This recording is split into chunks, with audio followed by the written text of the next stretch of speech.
Welcome back to CS 107. This is week 15. Focus this week will be a database challenge. This is the end of the course. Congratulations for having made it this far. What we'll be covering in today's video is a couple notes for the end of this course. Give you a little preview of the database challenge and a reminder there's 2 surveys this week. There's the normal survey for this course, getting some feedback on the materials as they're presented, and there is a teacher effectiveness survey. You probably fill those out for most of your classes, but just as a reminder, it's a good chance, opportunity to give feedback. Alrighty, our last corny joke of the week. Happen to like this one because it relates to San Francisco. Why do seagulls fly over the sea?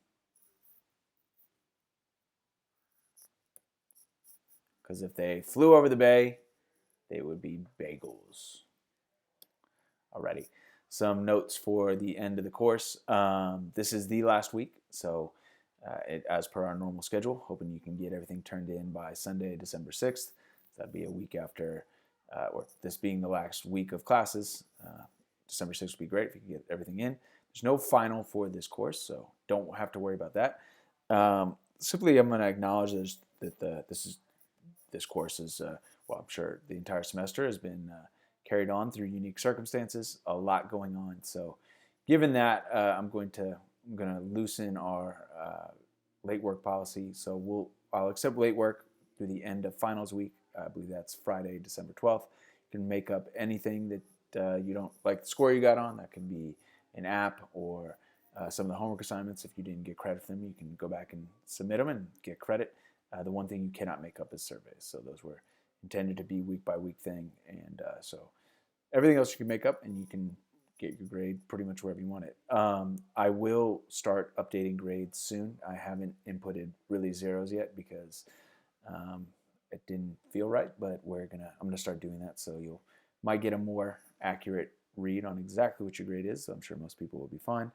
And a last note, on week 14, I asked you to give some feedback on each other's creative quizzes. You did that on Padlet, and it looks like some great feedback, and I appreciate that.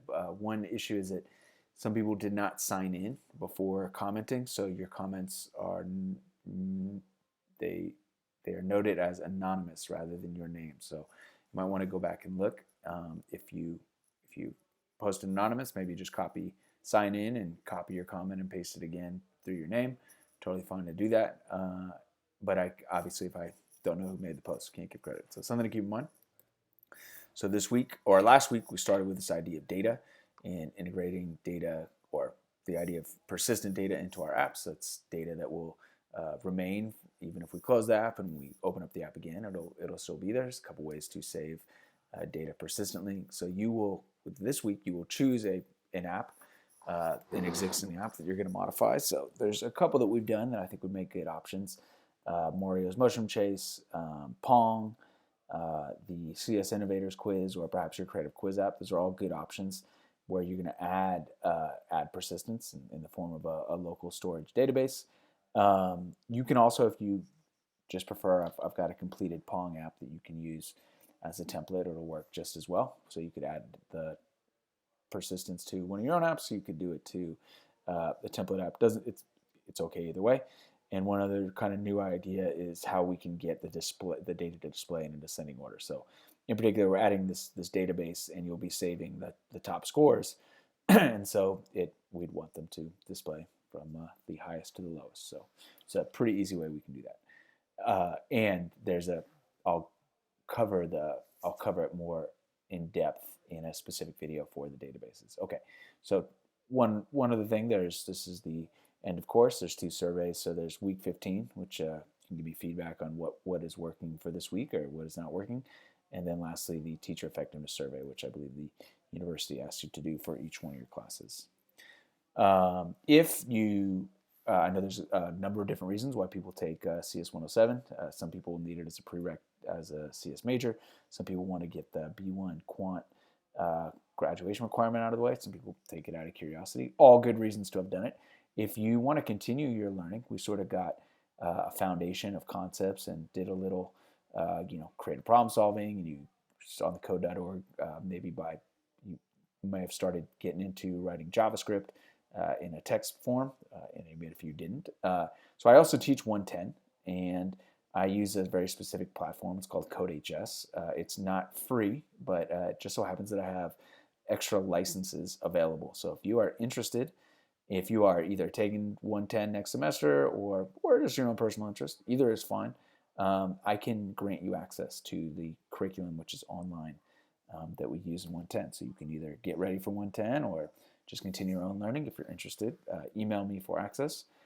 A big thank you to the TAs for the class, Ayla and Natalia. You guys are fantastic, doing all the hard work behind the scenes. Lots of grading, lots of communications. Much, much, much appreciated. Thank you guys. Already. It has been a pleasure to interact with you guys virtually, and for all the people who came to office hours to interact in person. Thank you guys so much for your patience. This has been a unique experience, and learned a lot. There's some things that I perhaps would do a bit differently. In any case, you guys were an outstanding class. So some things to wrap up with. The app for this week is the database challenge. There's a couple surveys to do this week, and I will accept late work for this course until 12/12. That's the end of the finals window, and at that point, grades will be locked in. If there's any questions, as always, email me, and let's be in contact. And I will have office hours this week if you guys want to show up. It'd be great to see you guys. With that said, have a fantastic week. Hope this semester went great, and have a wonderful break as well. Take care.